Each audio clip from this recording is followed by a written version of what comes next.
Vítam vás pri našom ďalšom dieli ekologického podcastu. A ako som na záver toho predchádzajúceho tak trochu kryptograficky naznačil, my o vlku a príroda za dverami. Dnes sa budeme rozprávať o šelmách, vlkoch, medveďoch, to možno trošku o rysoch. Som veľmi rád, že naše pozvanie prijali dvaja ľudia, ktorí o týchto veciach vedia asi najviac na Slovensku. Je to Jerguš Tesák a online je pripojený a dúfam, že zostane aj naďalej pripojený Erik Baláš. Pozdravujem. Pozdravujem aj ja. Všetci tí, čo aspoň trošku zľahka sledujete tému ochranárstva a skúmania šeliem a podobne, tak mená ako Jerguš Tesák a Erik Baláš sú vám určite známe, ale aj tak si ich dovolím trošku predstaviť. Jerguš vyrastal po Hronskej polhore, aspoň tak hovoria internety. Vyštudoval fakultu ekológie a environmentalistiky na Technickej univerzite vo Zvolene, pracoval na správe Národného parku Muránska planina. V súčasnosti sa venuje projektom zameraným na ochranu a manažment šeliem, čiže vlkov, rysov, medveďov. Okrem toho v rámci projektu Lesmír sprevádza ľudí za šelmami, samozrejme úplne bezpečne, a prednáša, robí osvetu na rôznych fórach, ako je napríklad Festival poznania. Erik Baláš, ten by si zaslúžil samostatný podcast, ale tak len veľmi nejak stručne. Takisto študoval na Technickej univerzite vo Zvolene, na Lesníckej fakulte. Je to ochranár, filmár, ktorého dokumenty ste nemohli prehliadnúť na obrazovkách televízie. Autor mnohých kníh o ekológii, prírode a v neposlednom rade jeden zo zakladajúcich členov významnej iniciatívy My sme les, o ktorej ste takisto nemohli nepočuť.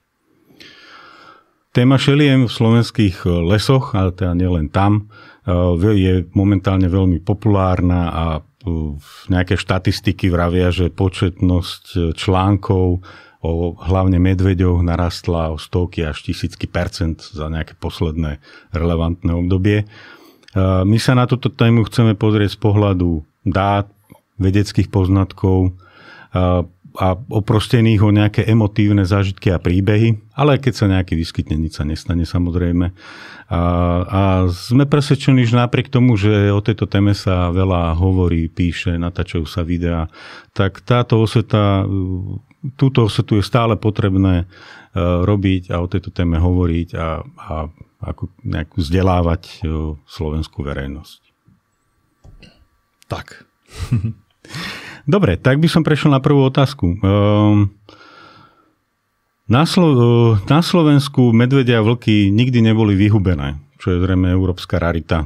Neviem, či to je pravda, ale asi mi to dosvedčíte alebo vyvrátite. Ale tá otázka vlastne je, že sú vlastne vlky, medvede, rysy, šelmy všeobecne rizikom pre obyvateľov, ale z pohľadu reálnych dát? Jerguš? Áno, čo sa týka toho vyhubenia, tak akože lokálne boli dosť vyhubené. Západné Slovensko ich vyhubilo úspešne, stredné Slovensko tiež a zachovali sa tam niekde na východe a potom postupne medzi vojnovom a potom povojnovom období sa nejako vracali generačne, postupne začali obsadzovať svoje pôvodné teritória. A či je to ako keby nejaké nebezpečné pre nás ľudí, tak to nebezpečie číha na každom kroku, každé ráno sa vystavujeme nebezpečiu, hej, bo tu napríklad v Bratislave môžeme uhynúť niekde pred električkou alebo môžeme havarovať. No a teda štatisticky, my sme si tie čísla zozbierali za posledných 5 aj 10 rokov postupne a teda je to veľmi, veľmi nepatrné číselko štatisticky, že aké nám reálne hrozí nebezpečie, hej, keď to len tak porovnám, tak ročne na cestách zomrie okolo 250 ľudí na havárie, hej, rôzne kolízie a je to okolo 10 až 11 tisíc havárií ročne, ktoré sa stanú. Na horách to sú nejaké 2,5 tisíc ľudí sa zraní každoročne, horská služba, čo má výjazdy a zachraňuje ľudí v horách a okolo niekoľko desiatok ľudí uhynie v tých našich horách. Tiež sa ľudia otrávia hubami, to sú proste stovky a niekedy aj tisíce prípadov ročne a z toho celého koláča velikánskeho, keď tam chceme nájsť niekde medveďa, tak ho ani v tom koláči vlastne nenájdeme. A keď ho dáme do čísla, tak nám úplne na spodku tam nám pípka nejakých 10 až 15 prípadov tých útokov. Hej, už 15 môže byť teraz taký nejaký extrém, hej, ale štandardne okolo tých 10 je taký priemer, sa tak pohybuje každoročne. Takže ja viem, že strach má veľké oči, hej, takže sa toho bojíme, ale musíme hlavne priznať, že to riziko je v tej prírode. Samozrejme je to riziko, ale takisto môžeme dostať afylaktický šok, keď nás doštípu nejaké osy alebo včela. To je tiež riziko, alebo sa môžeme pošpiknúť a zlomiť si nohu, alebo vykrvácať hociaké nešťastie sa nám môže stať. A jeden z toho je ten medveď, ale to naozaj štatisticky je to nesignifikantný počet, som sa zakoktal. A teda, čiže pre nás, pre ľudí, ktorí každodenne sa vystavujeme tomuto riziku, tak hovorím to tak, že keby tá realita toho strachu bola ozajstná, tak ani ja, ani Erik už tu s vami na tomto podcaste nesedíme, boli by sme s našimi kolegami všetci mŕtvi, hej, by nás pozabíjali medveď, ale takto je žiaľ není, alebo teda našťastie to tak není. Takže my skôr, ako slovenská spoločnosť, sme podľahli skôr, by som povedal, takej politicko-sociálno-sieťovej panike. Tak by som to asi nazval. Ale samozrejme má to nejaké prepojenie aj s tým, že tí ľudia tie medvede stretávajú častejšie, ako stretávali niekedy dávno. Takže riziko to je, ale z toho štatistického pohľadu je veľmi malé. Hej, tak aj kopa iných rizik, ktoré sú podstatne väčšie a my sa im každodenne vystavujeme. Takže asi tak by som povedal. Erik, máte k tomu niečo? Môžem doplniť možno len čosi k tomu, ako Jirk už povedal, tie štatistiky samozrejme sú veľmi nízke a naozaj to pošmyknutie v horách je oveľa väčším rizikom ako nejaké napadnutie medveďom. Napriek tomu sa ľudia boja medveďov a nie toho, že sa niekde pošmyknú, ale napriek tomu je ten strach akoby skutočný. A to je veľký problém, že vlastne tí ľudia sa reálne medveďov boja, možno čiastočne je to kvôli tým sociálnym sieťam, kvôli médiám a tak ďalej, že ako sa vlastne promujú všetky tie incidenty, ktoré sa stanú, do nekonečna sa opakujú a ľudia cítia ten strach a my ako ochranári, alebo aj štát, alebo štátni ochranári máme povinnosť to nejakým spôsobom manažovať a trošku umierňovať to riziko. No a tam určite sa k tomu dostaneme, ale jednoducho existujú spôsoby, ako to riziko jednak znížiť, akoby reálne, že vlastne môžeme minimalizovať množstvo tých konfliktov rôznymi preventívnymi opatreniami a tak ďalej. Ale aj je veľmi dôležité informovať ľudí o tom, ako sa správať v územiach, kde sa vyskytuje medveď, alebo čo robiť pri stretnutí s medveďom, pretože moja skúsenosť je taká, že keď to tí ľudia vedia, tak sa prestanú báť. Je to niečo podobné, ako keď jazdíme teda na tých cestách, ktoré Jirk už spomínal, tak musíme vedieť, že jazdíme napríklad vpravo, na križovatke na červenú stojíme a podobných pár pravidiel, keď sa ľudia naučia, tak zrazu to riziko je ešte rádovo menšie a tí ľudia nemajú dôvod sa báť chodiť do lesa. V médiách sa pravidelne objavujú nejaké odhady o počte medveďov, vlkov, rysov, ale tieto odhady sa vždy nejakým spôsobom dosť diametrálne líšia podľa toho, kto ich zverejňuje. Je možné sa reálne dopracovať k nejakému číslu, ktorému by sa dalo veriť? Teraz som zachytil v poslednej dobe, že pred možno pár týždňami, že Ministerstvo životného prostredia chce nejakú Ministerstvo životného prostredia má nejakú ambíciu vedecky zmapovať počet medveďov. Je to možné? Dá sa to? Alebo je tam... takto do akej miery sa dá zistiť počet jedincov? No, sú na to samozrejme metódy výskumné, ktoré sú overené už v nejakej tej výskumníckej praxi všade vo svete alebo na rôznych miestach, kde sa zaoberajú monitorovaním alebo zisťovaním nejakej početnosti alebo hustoty nejakých populácií veľkých živočíchov cicavcov. A na Slovensku bola v 2014 robená taká prvá vedecká metóda, čiže sa robila genetické také vzorkovanie tej populácie a potom 2022-2023 bola druhá. A tá 2014-15 tá bola tak prijatá ako keby tými tou obcov, aj poľovníckou, aj lesníckou, aj ochranárskou, aj všeobecnou spoločnosťou, lebo ten spôsob, ako boli interpretované tie dáta po tom výskume, tak bol dobre zvolený a tým pádom ľudia tak prijali to číslo, to bolo okolo nejakých do 1300 medveďov. Hej. Teraz tá neskôr, čo bola, tak tá už padla do rúk tej politizácie tejto témy, takže už to ľudia ako keby úplne neakceptovali tú štúdiu. Tá hovorí tiež okolo 1200 alebo 1100 tých medveďov približne. Trošku na môj pohľad sa mi to zdá, že nie úplne, že tam trošku je taká chybovosť s tým, že na čo narazili obidve štúdie, že dostatok vzoriek. Že vy reálne, keď chcete zmapovať populáciu vedecky a odhadujeme, že dobre, tak dajme nejaký väčší odhad, takže napríklad, že by tu bolo do 2000 medveďov alebo 1500 medveďov, tak minimálne 2-krát alebo 3-krát toľko vzoriek by sme mali vyzbierať, aby sme mali čo najmenšiu tú chybu, tú chybu, ktorá nám vyjde z toho. No a čím máme tých vzoriek vyzbieraných viacej, tým vieme lepšie povedať o tom, že aká tá populácia naozaj bude. A my sme si stále dali, ako my Slováci, sme si dali také ambíciu, že zmapovať tú populáciu na celom území Slovenska a podľa mňa to bol veľké sústo koláčov, ktoré sme neboli schopní zjesť.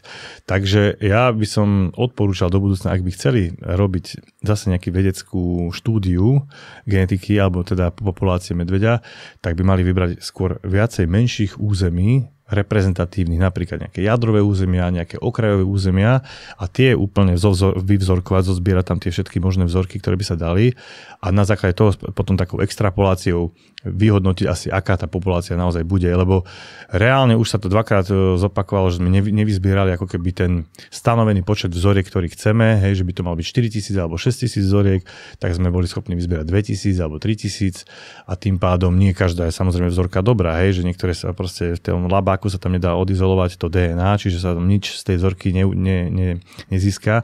Takže ono to dá sa spraviť, len treba podľa mňa trošku to prehodnotiť, že asi ako by sa to malo robiť. Ale dá sa to nejako zistiť. Hej. Vieme nejakú tú početnosť takto zistiť, len otázka není možno o tej početnosti, ale o správaní a o hustote tej populácie, že kde je tá populácia najhustejšia, alebo aké je to správanie tých medveďov, ako sa oni správajú. Takže to je také, že aj tým sa treba zaoberať, hej, že ako keby tá behaviorálna časť toho problému celého, že ten prejav toho medveďa a tam zasa sa dajú iné metódy využiť, hej, napríklad telemetria, ktorá zisťuje pohyb, hej, cez GPS-ko zistujeme, kde sa zvieratá pohybujú a čo ich tam láka, hej, treba potom vyhodnocovať ako keby aj tú krajinu, že prečo vôbec chodia na nejaké konkrétne miesta. A už sa nejaká telemetria robila na Slovensku, niekoľko desiatok jedincov bolo takto označených a zistili sa zaujímavé veci, hej, takže to si môžeme potom neskôr v tejto diskusii povedať, ale takže tam cesta je, len to treba ako keby nadizajnovať ten výskum dobre, aby sme to hlavne zvládli. Lebo buď budeme musieť zaangažovať 2000 mapovateľov, na ktorých sa vieme naozaj spoľahnúť, lebo vieme rôzne veci, čo sa diali a ktoré potom vlastne ako keby znevýhodňovali zber tých dát. Alebo to spravíme tak, že vyberieme nejaké menšie územia, hovorím teda o desiatkách tisíc hektárov, hej, že nejakých 50 000 hektárov, jedno územie, druhé, tretie, štvrté, piaté, neviem. A spravíme to tam a s lepšou presnosťou a potom hej, vyhodnotiť. Takže dá sa, akože sú viaceré formy, ako sa to môže dosiahnuť nejaké relevantné číslo. Myslíte si, že teraz, čo ohlásilo to ministerstvo životného prostredia, že môžeme tomu, keď nejaké výsledky zverejnia, nejakým spôsobom veriť, alebo... Takto. Tá otázka nie je korektná samozrejme, ale či máte vy už o tom nejaké informácie, že akým spôsobom chce to ministerstvo životného prostredia robiť a že či tá metodika, ktorú by oni chceli uplatniť, že či by bola dôveryhodná alebo vierohodná, alebo ako by som to tak nazval. No, ja nemám... Ja nemám informácie. Erik, ty máš nejaké? No veľa nie, ja som len videl nejaké inštruktážne videjko k tomu, že ako sa tie vzorky majú zbierať a že vlastne samozrejme má to byť čerstvý trús a ako rozpoznám čerstvý trús od nejakého iného a ako predpokladám, že oni budú angažovať stovky ľudí. Chcú to robiť v tomto období, ja som zvedavý, že nakoľko sa im zase podarí zozbierať reprezentatívne vzorky na celom Slovensku, pretože Niekedy to ide ľahšie, niekedy to ide ťažšie a napríklad tohto roku očakávam, že to bude jeden z tých ťažších rokov, pretože je rok, kedy je pomerne veľa bukvic. Takže tie medvede budú menej v kukurici a v októbri, kedy oni budú zbierať vzorky, tak budú v tých bukových lesoch a bude to treba hľadať v tom bukovom lísti niekde. Že sa môže stať, že to bude pomerne náročné zozbierať dostatok vzoriek medvedieho trusu čerstvého ako v nejakom krátkom období. Čiže to vidím ako nejaké riziko. Ja by som možno chcel ešte k tomu pár nejakých poznámok. Jedna vec trošku doplniť ešte, že ten počet medveďov naozaj nie je to, čo by nás malo zaujímať najviac, lebo my vlastne máme druhý problém, že my nevieme povedať a neexistuje žiaden expert, ktorý by to vedel povedať, že koľko medveďov na Slovensku má byť.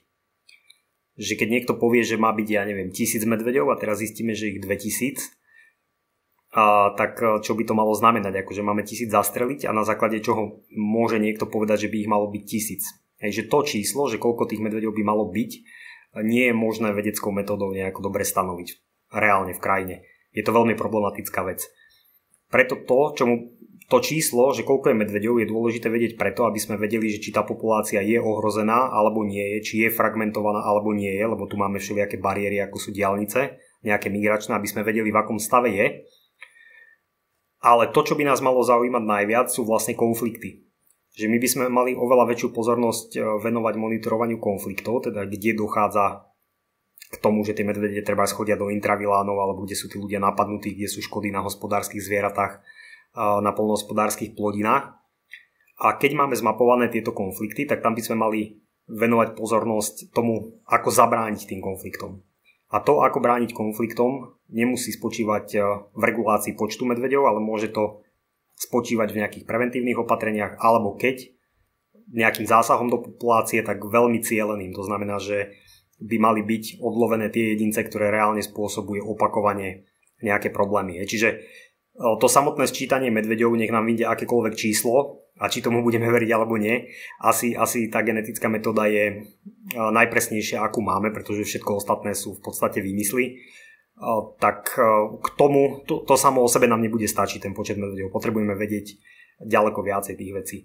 A ešte možno len tak na okraj, lebo na začiatku sme sa bavili, že ideme sa rozprávať o všetkých šelmách, že máme tu aj tie vlky a máme tu aj tie rysy. A tých vyzerá, že je v tej našej slovenskej prírode ďaleko menej. Paradoxne napriek tomu, že ich je menej, tak sa dajú pomerne ľahšie spočítať alebo aspoň odhadnúť nejaké početnosti, pretože na rozdiel od medveďov aj vlky, aj rysy sú oveľa viac teritoriálne. To znamená, že keď napríklad ja by som tu chcel zistiť počet vlkov v Tatranskom národnom parku, tak nejakým stopovaním pár strážcov národného parku dokáže zistiť, že tu žije treba 7 svojich vlkov. To je také dlhodobé číslo nejaké, ktoré tu existujú už od 90. rokov. A prakticky sa nemení a my len vidíme, že niekedy tí poľovníci alebo niekedy aj pytliaci vystrieľajú tie svorky takmer úplne, niekedy prežije 7 členov, niekedy prežijú 2 vlky v tej svorke, ale jednoducho my vieme určiť pomerne ľahko, koľko svoriek vlkov je na celom Slovensku.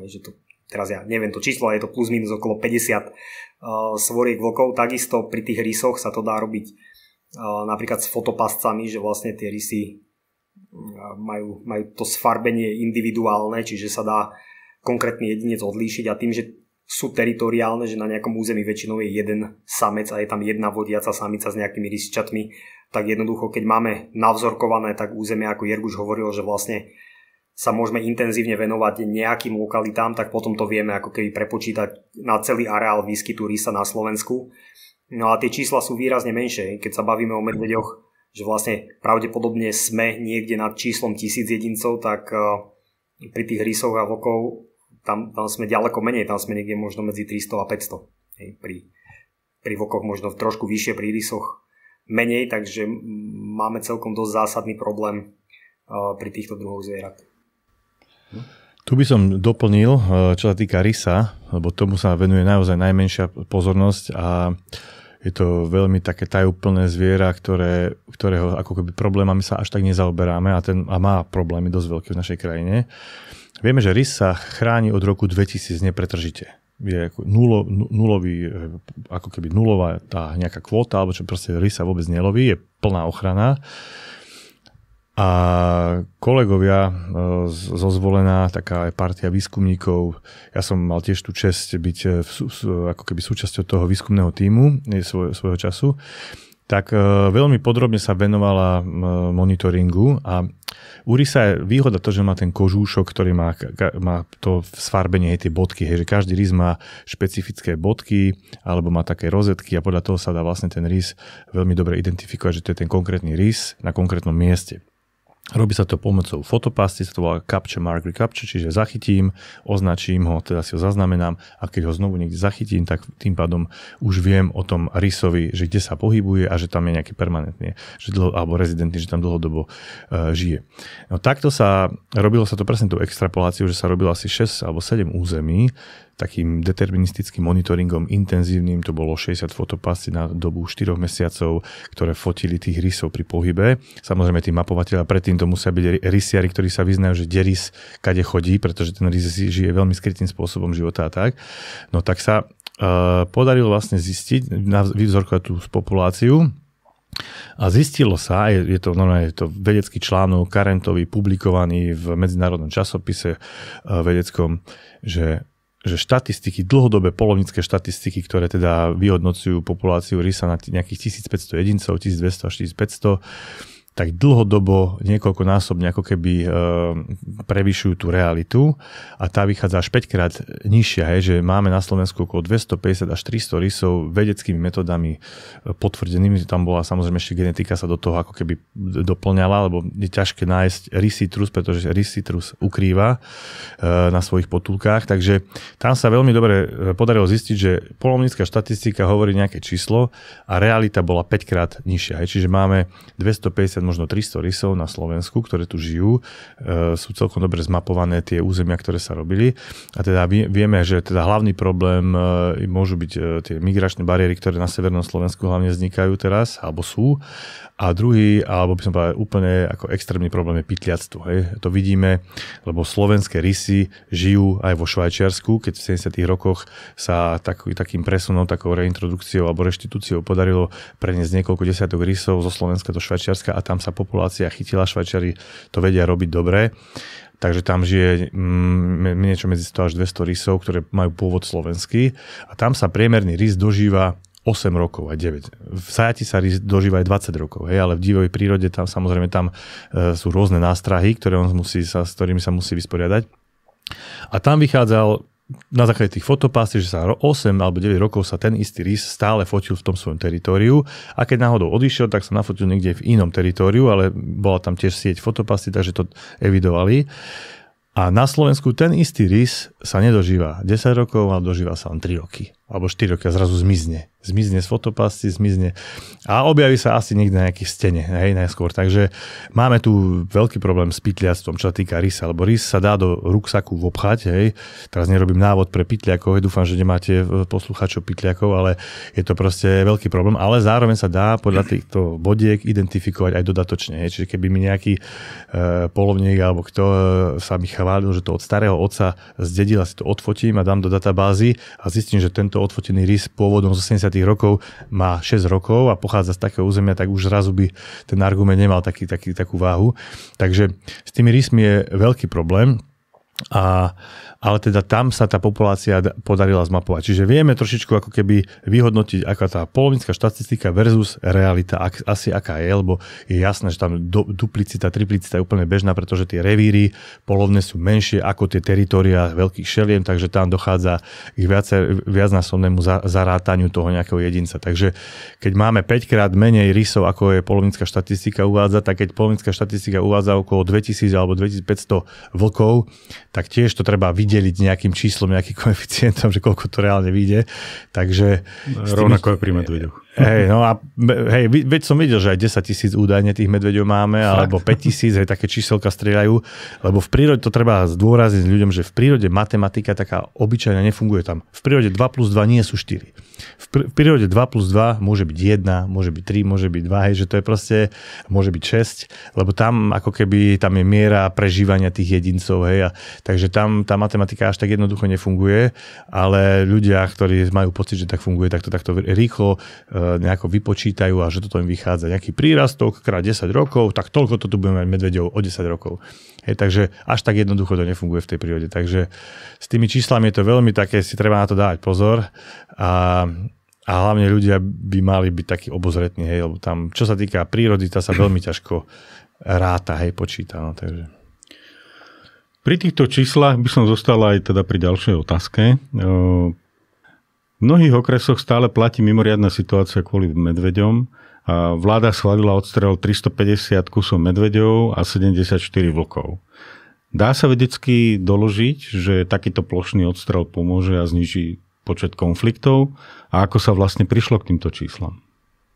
No ako k tomu došli, ťažko povedať, nebol som tam, ale v princípe ministerstvo si kreuje nejaké ako keby odborné komisie, kde vlastne oni si nanominujú svojich ľudí a potom je výsledok taký, ako vlastne to ministerstvo chce. Nemá to nič spoločné s odbornosťou, samozrejme. Ja by som možno povedal k tomu, že ako by to asi v ideálnom svete malo byť a ako by to malo byť aj v súlade s legislatívou, najskôr teda pri tých medveďoch, pretože ja si myslím, že aj tento postup a tie obrovské počty odstrelených medveďov, že to skončí tak, že budú prehraté súdy, možno na Slovensku, možno potom neskôr európske súdy, pretože ten proces nie je v súlade s európskou ani slovenskou legislatívou. A to, ako by to teoreticky mohlo vyzerať tak, aby to bolo v súlade, ten postup by mal byť taký, že najskôr potrebujeme vedieť aspoň približne ten počet medveďov. To znamená, treba s tou genetickou štúdiou a pre nejaké orografické celky. Kde by sme zistili, že napríklad ja tu teda žijem v Tatrách, tak v Tatrách by sme zistili, že žije 150 medveďov, takže by sme vedeli, že tá populácia nie je ohrozená, že je prepojená nízkymi Tatrami, Fatrami a všelikde ďalej. Takže by nejaký odborník mohol povedať, že keď sa zastrelí ročne, dajme tomu 8%, tak to neohrozí populáciu medveďov. Ale to ešte neznamená, že máme strieľať 8%. Potom má nastúpiť to, že my máme monitorovať tie škody. A keď sú niekde nejaké škody, tak tam by sme mali začať s preventívnymi opatreniami. My nemôžeme zistiť, že sú len niekde škody a hneď strieľať medveďa. Ak existuje preventívne opatrenie, ktoré dokáže tým škodám zabrániť, tak by malo byť vykonané v prvom rade. Až keď to opatrenie nefunguje, tak môžeme tie medvede odstreliť. Čiže mal by ten postup byť trošku opačný. Nie, že niekto si povie zhora, že ideme zastreliť 350 medveďov a potom začne riešiť výskum, koľko máme medveďov na Slovensku. To je absolútne v rozpore s európskou legislatívou aj slovenskou legislatívou. Bo ako som povedal, musíme vedieť, že neohrozujeme populáciu, musíme monitorovať škody, musíme predovšetkým robiť tie preventívne opatrenia a až keď tie preventívne nefungujú, tak vtedy sa môže nejaký jedinec odstreliť. A toto je v rozpore s legislatívou a myslím si, že to preukážu aj nejaké súdy. Čiže nemalo by to byť o tom počte. To už sa týka aj toho, čo som predtým hovoril, že vlastne my nemáme regulovať počet, máme regulovať konflikty s medveďmi. Potom je tam ďalší problém, ktorý sa týka vlkov. To číslo je pomerne vysoké, lebo ako sme sa tu rozprávali, ono je to zase, počet vlkov veľmi kolíše. Dokonca by som povedal, že skoro na jar je skoro dvojnásobný počet vlkov, ako je začiatkom zimy.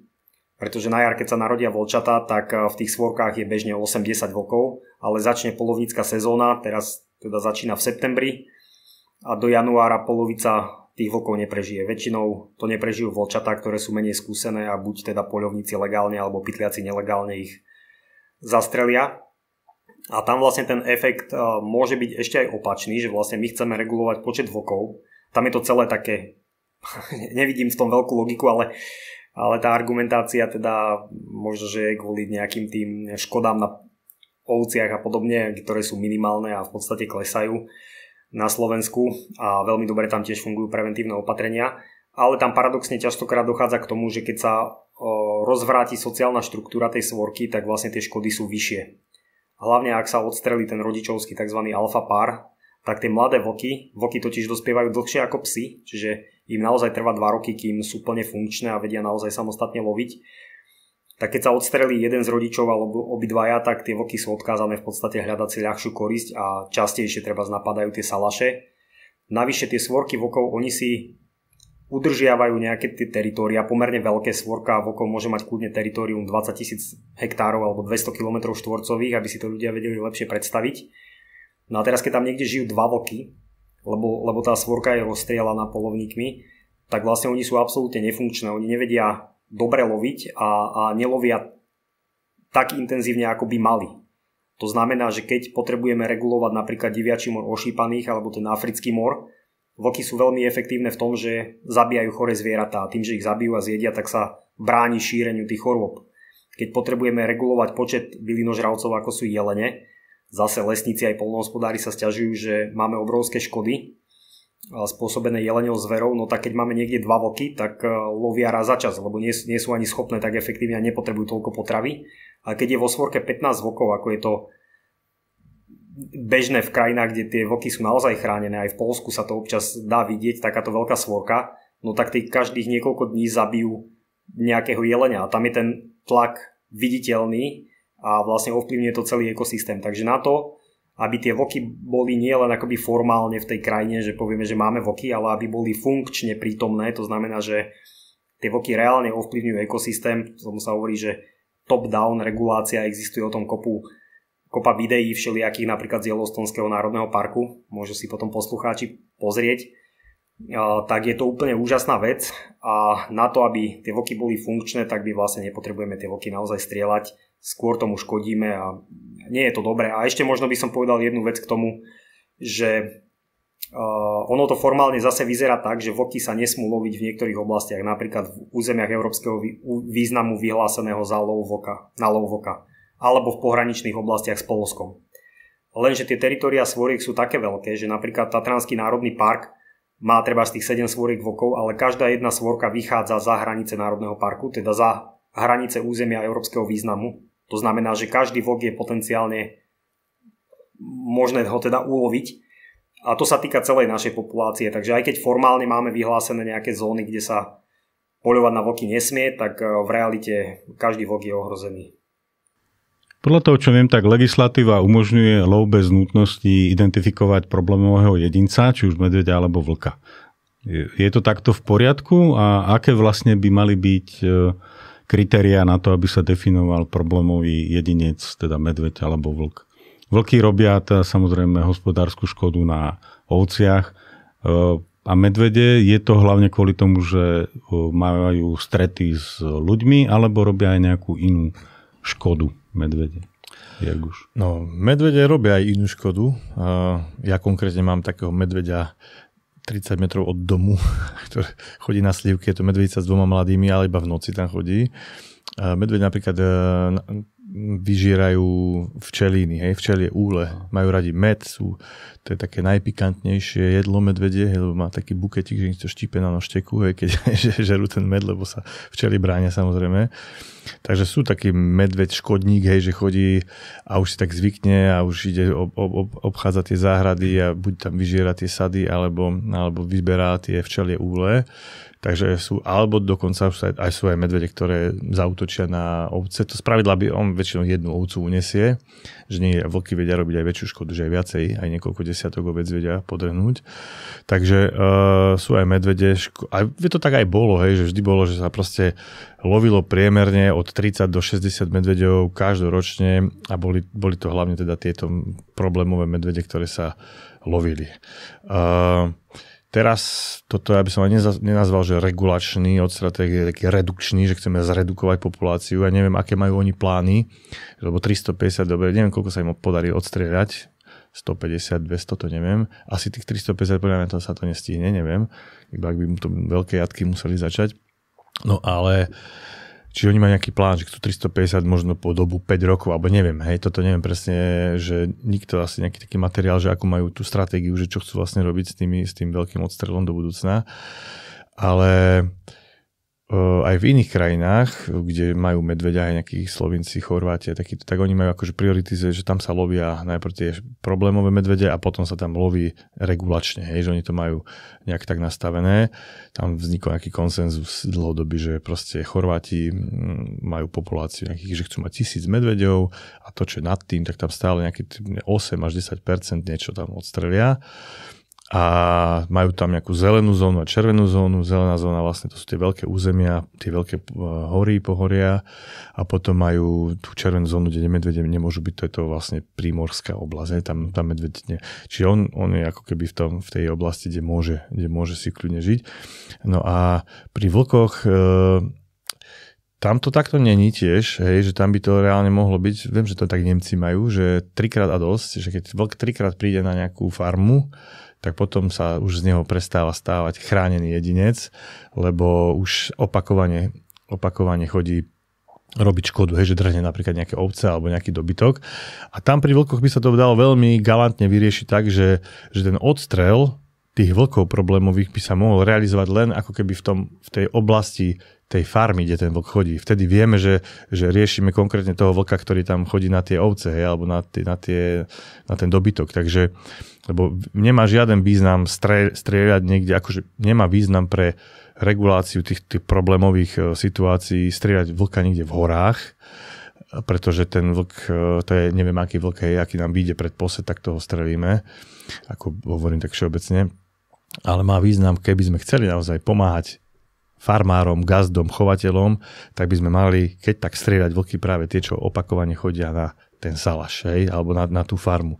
Takže vtedy by to bolo také adresné, selektívne a vtedy by sme dali tým vlkom pocítiť, že nie sú vítaní hostia na tom salaši alebo na tej farme. Takže aj ten vlk je inteligentný, to pochopí, hej, že tam príde svorka 5-6 vlkov a teraz aj z nejakej brokovnice alebo z niečo by proste sa po nich strelilo, tak jeden tam spiští, hej, jeden možno by uhynul a ďalšie 4 majú takú lekciu, že tam proste nepôjdu, lebo vlk takisto napríklad, keď sa chráni stádo psami, hej, normálne prirodzená ochrana sú vlastne tie veľké strážne psy, tak vlk na tie stáda neútočí z pravidla, pretože sa mu neoplatí ísť do toho risku. Hej, on radšej bude naháňať jelenicu, hej, hoď sa nabeha viacej, 10-krát viacej alebo koľko, ale radšej pôjde za tou jelenicou, ako by mal riskovať stred so strážnym psom. Hej, takže to je normálne taká psychológia toho ako keby tej ochrany, že tie strážne psy veľmi efektívne chránia to stádo ovčie a vlky si nedovolia bežne zaútočiť. Hej, sú nejaké malé situácie, také zriedkavé, keď je nejaká veľká búrka alebo také niečo.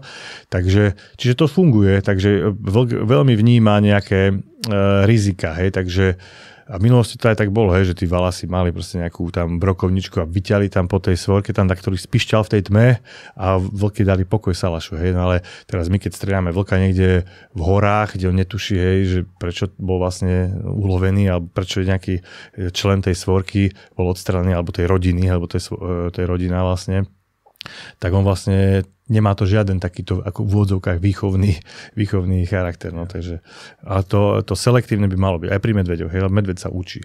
Slovinci majú takú krutú metódu, že keď začne chodiť medvedica s mladými niekde do intravilánu vyberať buď nejaké koše alebo tam na nejaké ovocné plody do záhrad, že už prechádza cez nejaký plod, tak oni zvolia teda, že urobia aj veľmi veľký šok a ona si môže vybrať potom.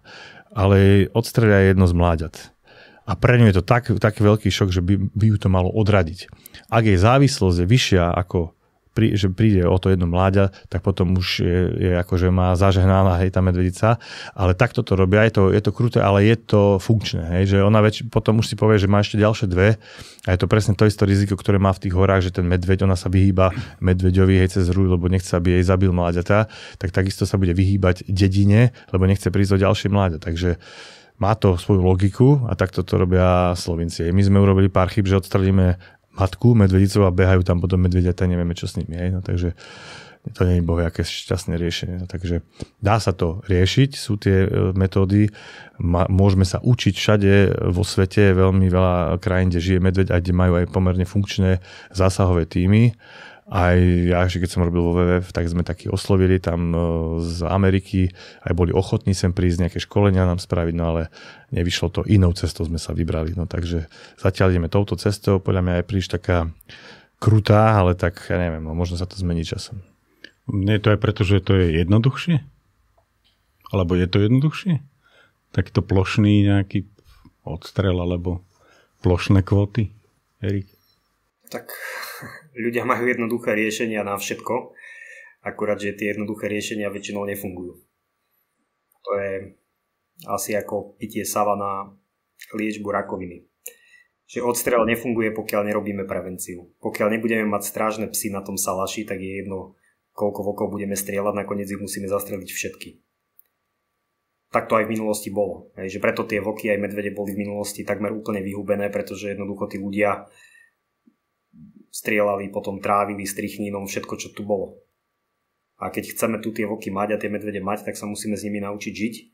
A tam bez tej prevencie to nejde. Je to ďaleko, ďaleko účinnejšie ako odstrel. My teraz, keby sme zastrelili polovičku medvedov za 1 rok a necháme všetky tie kukuričné polia a ten dobytok nestrážený a ovocné sady staré, no tak tie medvede tam zase pôjdu.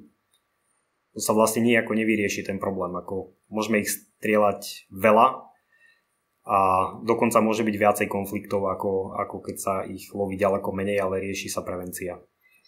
Aj tam ešte dochádza aj k tomu, že tie autoregulačné mechanizmy, špeciálne pri tej medvedej populácii, viem, že teraz, keď sú tie nekonečné kukuričné polia, že tu vyzerá, že to nefunguje tak dokonale, ako to funguje v nejakej nedotknutej prírode, ale naozaj to funguje, že keď máme starých napríklad medveďov, samcov, tak oni zabíjajú veľký počet tých medvediat, čiže znižujú prírastky. Ale to isté robia aj medvedice. Tie medvedice sú voči sebe ako keby teritoriálne, sa vymedzujú a častokrát tie mladé medvedice buď niekde vyženú, alebo ich usmrtia a tiež aj tie samice dokážu zabiť iné samice. A vlastne fungujú tam aj ako takí regulátori, že vlastne keď je niekde dominantná samica, tak tá mladšia samica dospieva ako keby neskôr a má neskôr mláďatá. A vlastne my keď odstraňujeme z populácie tie veľké samce, čo sa napríklad stalo aj tu pod Tatrami, bolo niekoľko veľkých samcov odstrelených tohto roku, tak ja predpokladám, že medveďov nebude menej na budúci rok, ale že ten prírastok bude vyšší. My zastrelíme jedného veľkého samca, ale on možno by usmrtil 10 mladých medveďov, ale sa to proste nestane. Takže za mňa ten odstrel, tak ako som povedal, ak preventívne opatrenia nefungujú, potom odstrel, ale bez tých preventívnych opatrení jednoducho odstrel nebude účinný. Ja by som doplnil to, ako keby ste si tuto k Dunaju sadli a chceli by ste riešiť problém s komármi tým, že ich budete packať na ruke. Hej? A budete si myslieť, že budete ich takto packať a problém raz vyriešite. No nevyriešite. Tak kým si nedáte repelent, tak tie komáre budú lietať. Takže to preventívne opatrenie, to sú práve také repelentné opatrenia. Hej? Že môžeme strieľať tie medvede, možno niekomu to vyhovuje, hej, že to je super, akože win-win, hej, že máme veľa medveďov, môžeme ich strieľať, môžeme ich predávať, môžeme volať hostí na to, medvedie je lukratívna koris, hej, že trofej, takže môžeme celú Európu pozvať, lebo my budeme ich krmiť na tej kukurici, niečo tam preplatíme poľnohospodárom, aj tak to vlastne prepláca štát, nie poľovníci a poľovníci, pre nich to možno pre poľovníkov to je akože perfect match, hej, poviem tak pekne po pohorsky, ale teraz, že čo je účel? Čo je účel ako keby ustaliť tú problematiku, aby ten problém nám nekypel, aby sme ho neudržiavali v takomto, alebo chceme tu mať trofejový lov medveďov, alebo niečo, hej. Takže povedzme si my ako spoločnosť, čo chceme, hej. Lebo z toho trofejového lovu profituje len úzka skupina ľudí, ale z toho problému, hej, z tých medveďov, ktorí chodia blízko k ľuďom, tak to ako celá spoločnosť trpí. Hej. Takže, a sú také vety, ktoré poznám, hej, mám to nie z prvej, ale z druhej ruky, ale z relevantného zdroja, že takí tí predstavitelia toho, alebo takí, čo hlavne ako keby presadzujú ten lov, tak si povedia, no tak ja si každý rok takého škodníka spravím. Lebo ja si ho prilákam niekde na nejaké tajné krmovisko a ten medveď tam bude chodiť, zrazu sa tam ukáže, zrazu bude v dedine a môžem si ho streliť. Hej. Nepoviem meno, hej, ale je takto premýšľa viacero ľudí. A teda, že ak to chceme vyriešiť, tak musíme byť čestne, si povedať pravdu, že ako to chceme. A niekde tá druhá strana, tí polovníci, no my to chceme, my chceme ten lov, nám sa to akože, chceme, áno, niekde medveď žije, ale chceme každý rok strieľať, lebo sa nám to páči ako trofej a dá sa to dobre predať. Tak ale niekto povedia nahlas, niekto povedia, verejnosti, hej. A nie, to sa tam skrývajú za rôzne hej, že plašia ľudí, že teraz je, že proste medvede číhajú na ľudí. Keby číhali, tak už tu nie sme, hej, ani my, čo sa vlastne venujeme tomu, tak je to proste... Je to tak, že mali by normálne si naliať čistého vína všetci, ruka na srdce a povedať tak, ako to myslia.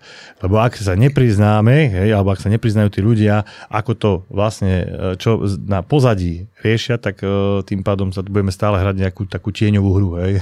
Takže treba byť ako keby priamy v tomto.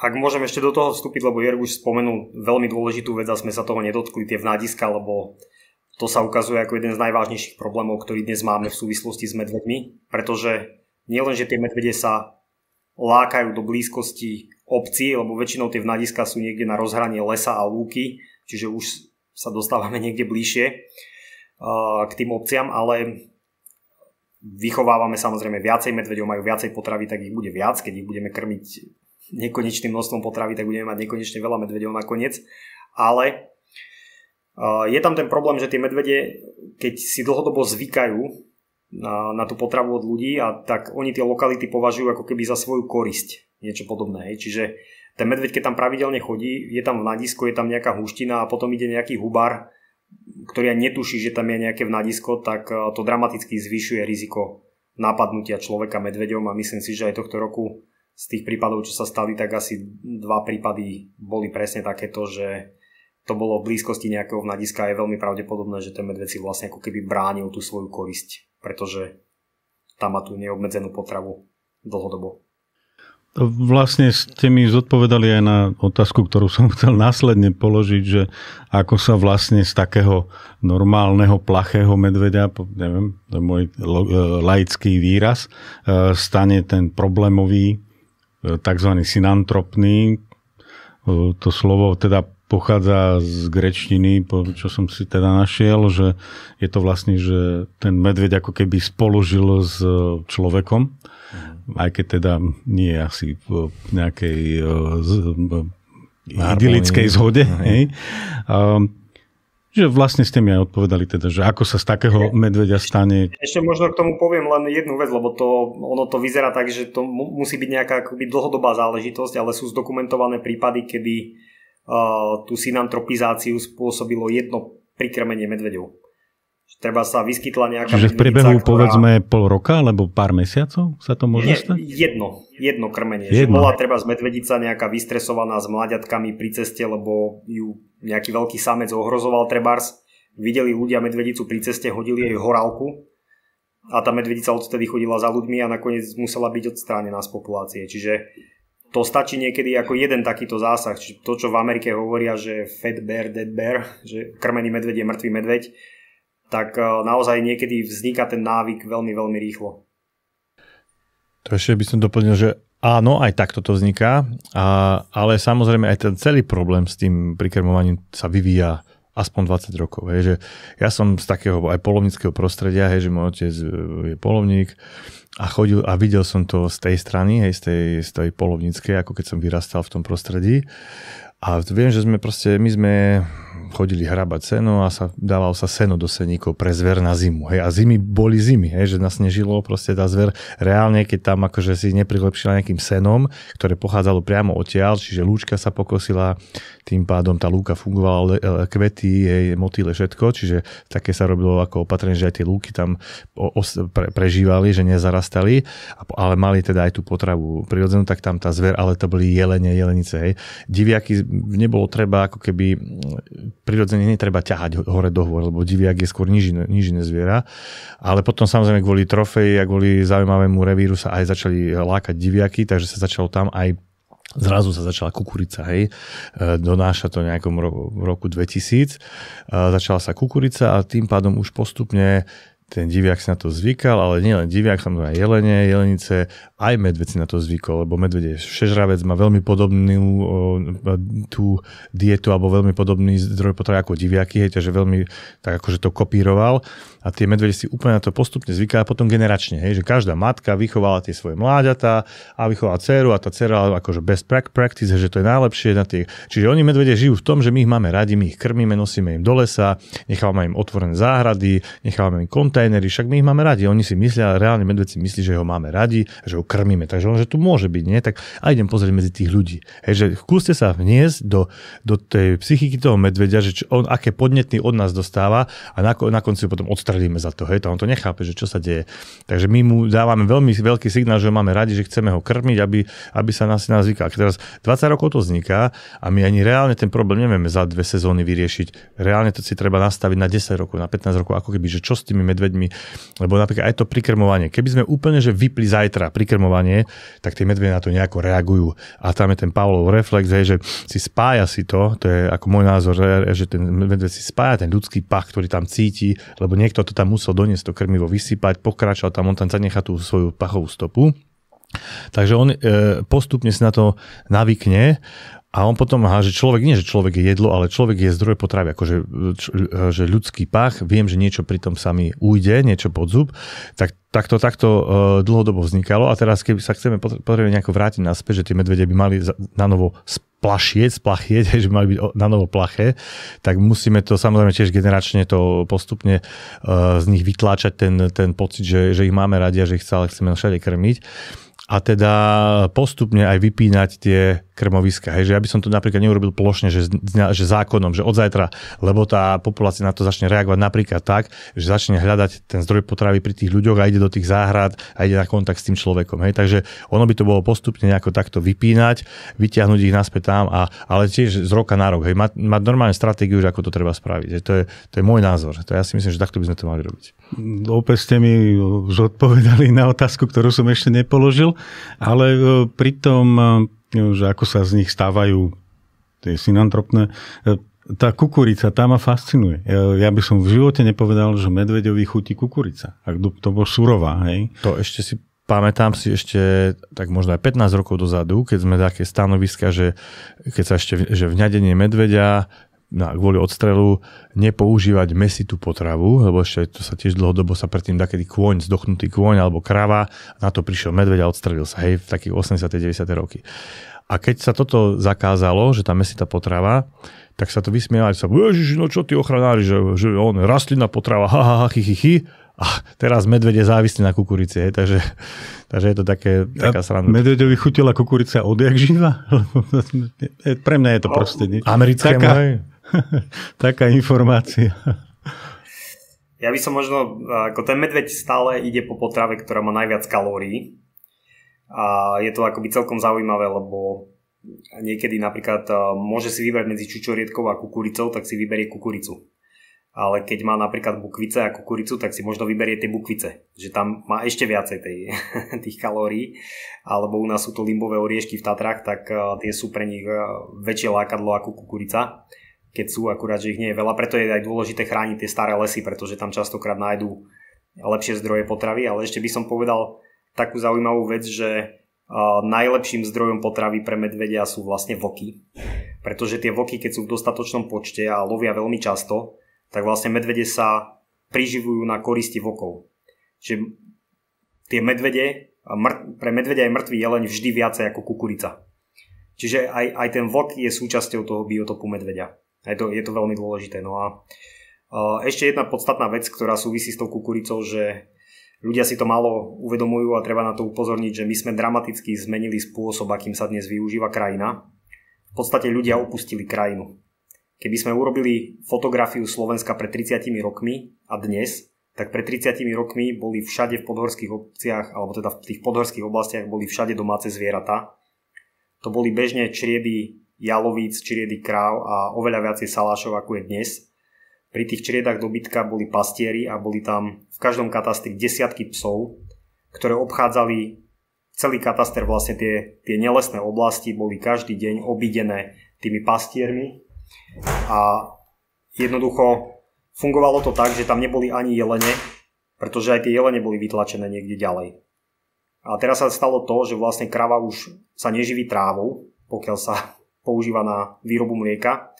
Tá krava je v maštali a krmi sa kukuricou alebo sojou.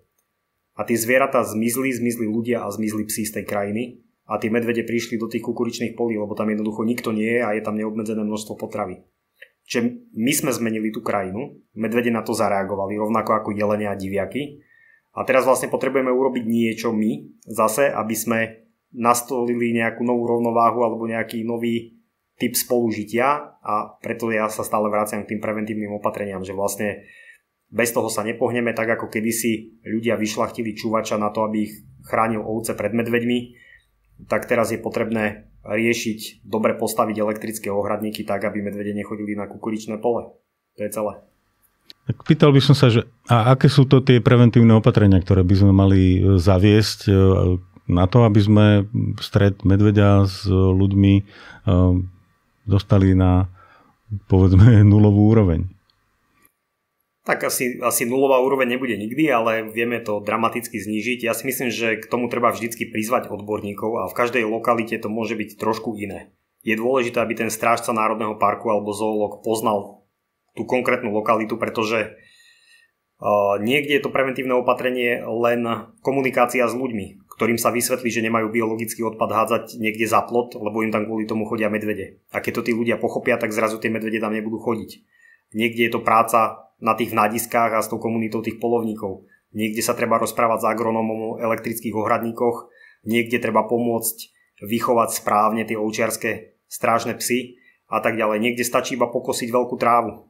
Sú ovocné sady, kde tie medvede nechodili, prestalo sa tam kosiť tráva, má výšku 1,30 m, ten medveď sa tam cíti bezpečne, tak jednoducho medvede tam chodia a stačí pokosiť ten trávnik. Niekde treba opraviť nejaký starý plot.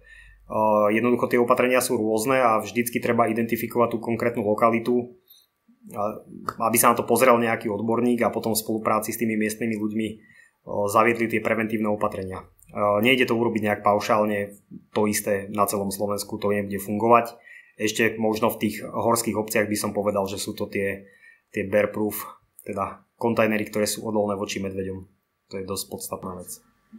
Hej, ja len to, že presne je to veľmi špecifické podľa lokality a nedá sa to aplikovať na Slovensko je malé, ale ani na to malé Slovensko sa to nedá aplikovať, lebo sú medvede v Tatrách, to sú tie tatranské také tie kontajnerové medvede, ktoré sa celkom efektívne podarilo vyriešiť tým, že začali sa oplocovať sa im zamedzil sa im prístup ku odpadu.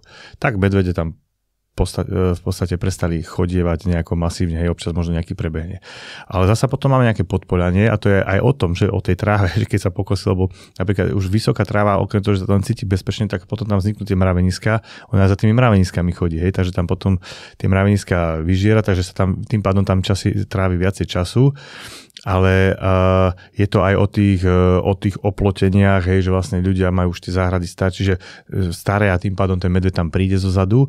Aj celé to využívanie krajiny je úplne iné, ako bolo predtým, ale ono vlastne na to fungovanie, aby tie preventívne opatrenia boli aplikované v praxi, je veľmi dôležité, aby fungoval normálne akože taký fundovaný zásahový tím, ktorý sa tomu venuje, nie len, že chodí s puškou po večeri a strieľajú tam po medveďoch, ktoré sa potulujú po lúkach, ale že ako keby sa snažia identifikovať, a prečo tam tie medvede práve na tej lúke za tou dedinou sú. Hej, viem, že Slovinci na to majú proste normálne jedno oddelenie, ktoré sa aj vyhodnocujú dáta, hej, majú proste nejaký výskum k tomu robia, hej, že my vôbec neriešime takýto výskum, ako keby priamo v tej praxi, taký ten aplikovaný výskum. Takže ono je veľmi akože aj inštitucionálne to nastaviť dobre. Podľa mňa peniaze na to sú, hej, že Európska únia dosť veľké množstvo peniazy na takéto veci posiela aj na Slovensko, len kde sa to dostane, to ja už neviem, kde to skončí, hej, čiže toto je problém. Ešte možno ďalšia kapitola je vlastne tok peňazí, ktoré na tie preventívne opatrenia by mohli ísť a nejdú. A potom tí ľudia, ktorí by sa tomu reálne venovali, aj tá práca s tou verejnosťou, hej, že aj také tie návyky. Čiže ono to je veľmi špecifické a mal by na to fungovať zásahový tím, ktorý od A po Z rieši ten problém. Nie iba, že plaším, strieľam, neviem čo, ale riešim aj tento problém, že vyhodnocujem ako keby tú krajinu, že čo tam vlastne vzniká, hej, v tých intravilánoch a tak. No, blížime sa k záveru našej debaty. Vedeli by sme tu ešte o tom rozprávať ďalšie 2 hodiny minimálne. A na ten záver mám 2 také jednoduché, ale zároveň aj ťažké otázky. Podľa vás, že v ktorých 3 veciach, alebo 2, alebo koľko vám napadne, sa spoločnosť v súvislosti so šelmami mýli a želáte si, aby tieto omyly, ktoré pretrvávajú v spoločnosti, boli vyvrátené a uvedené na pravú mieru? Jerguš? No ja si myslím, že sa mýlia ľudia v strachu zbytočnom, že sa zbytočne boja. Aj takého vlka sa ľudia boja, čo vlk je neškodné zviera. Sice je veľký ako pes, ale je úplne neškodný, pretože slovenský divoký vlk, zatiaľ nemáme našťastie pokazené nejaké svorky vlkov, ktoré by boli nejaké mali zmenené správanie. Máme normálne divoké vlky, ktoré majú rešpekt pred človekom, vyhýbajú sa mu a sú neškodné. Takže ľudia sa zbytočne boja podľa mňa vlka. Takže sa nemusia báť, lebo potom ten strach ich potom možno núti robiť rôzne kroky pri rozhodovaní sa a možno aj pri voľbách, a potom rozhodujú sa, že či sa bojím vlka medveďa, tak budem voliť takto alebo takto, takže ten strach je podľa mňa taký nadbytočný aj s tým medveďom, že to sa ho podstatne viacej bojíme. Ja hovorím, že najviac medveďov máme v televízii, v správach a menej v prírode, takže tohto sa boja a hlavne napríklad sú nepochopené tie zvieratá, že my sa nejako správame, vytvárame ten dojem pre to zviera, že sme super kamoši a potom vlastne my nie sme super kamoši. Takže nemali by sme dávať tie pozitívne podnety pre tie zvieratá, hlavne pre medvede, lebo aj srnka sa naučí k nám chodiť a srnky sa nebojíme, ale medveďa sa bojíme, takže toto ma tak napadlo teraz. Erik? No ja by som povedal, že samozrejme preceňujeme tie rizika, to je veľký problém, to je ten strach, čo Jirguš hovoril, a podceňujeme tie benefity, pretože tie veľké šelmy, tým, že ich máme v tej prírode, tak tá príroda je zdravšia, ten ekosystém funguje lepšie. A možno ešte aj podceňujeme to, že aké výnimočné tie veľké šelmy sú, a špeciálne v tejto industrializovanej Európe, kde je to preľudnené, kde všade sú dediny, mesta, všade sú cesty, polia, celú krajinu využívame len pre seba a zrazu sú tu Karpaty, najväčšia divočina v Európe, súvislý les, ktorý sa tiahne 1500 km od Bratislavy až niekde do Rumunska. Je tu najviac pralesov a je tu najviac šeliem v celej Európe. Asi 60% všetkých medveďov v Európe žije práve v Karpatoch. Čiže to, že tie medvede tu sú, je výnimočné, je to jedinečné a mali by sme na tom stavať. Posledná otázka. Na čo by sme mali pamätať, keď sa vyberieme do tej prírody, do lesa? No, mali by sme pamätať na to, že sme súčasťou prírody, ale trošku sme už takí oddelení od nej. Tak ja aspoň poviem ako ja. Ja chodím do prírody s rešpektom, s takou úctou, lebo si prírodu veľmi vážim. A zároveň myslím aj na tie riziká. Ja jedine nebojím sa žiadno zvieraťa, ale mám rešpekt pred medveďom. Takže dávam si pozor, keď idem vonku. Ja si berem stále sprej medvedí, aj keď idem s deťmi u mňa na prechádzku, lebo my máme medvede priamo na kontakte, ale ja s deťmi chodím na výlety, vonku. No takže na takú bezpečnosť trošku, že mali by sme dbať na bezpečnosť seba. Čiže keď ľudia chodia radi sami, večer, ráno, tak mohli by si pribaliť k nejakému tej čokoládke proteínovej aj ten menší medvedí sprej aspoň, a naučili sa ho trochu, že asi ako to používať. Máme aj videá, sme robili v Lesmíre také naučné, že ako to použiť ten medvedí sprej.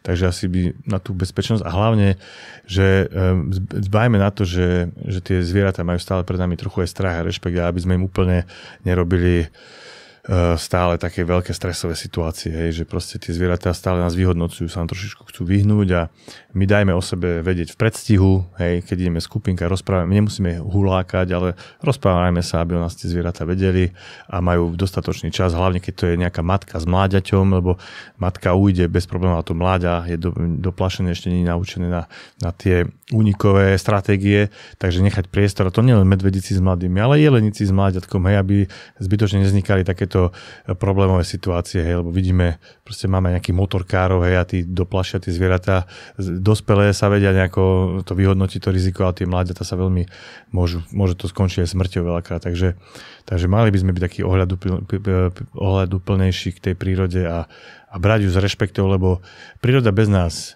prežije, ale my bez prírody bohužiaľ nie. Takže... Erik? Treba si to hlavne užívať, netreba sa báť. Ja som bol aj včera kdesi v prírode v Koprovej doline, videl som medveďa, nič sa nestalo, aj som na to už skoro zabudol. Keby sme nemali dnes tento podcast, tak si na to nespomeniem o 3 dní. a oveľa viacej ma zaujímajú iné veci, pretože v tej prírode sa odohrávajú milióny príbehov, ktoré si tam môžete všímať a žasnúť nad tým, ako tá príroda funguje. To je podstatné. Ďakujem veľmi pekne našim hostom, že ste si našli čas na náš podcast. Ďakujem vám za vaše názory a informácie z prvej ruky, tak by som povedal.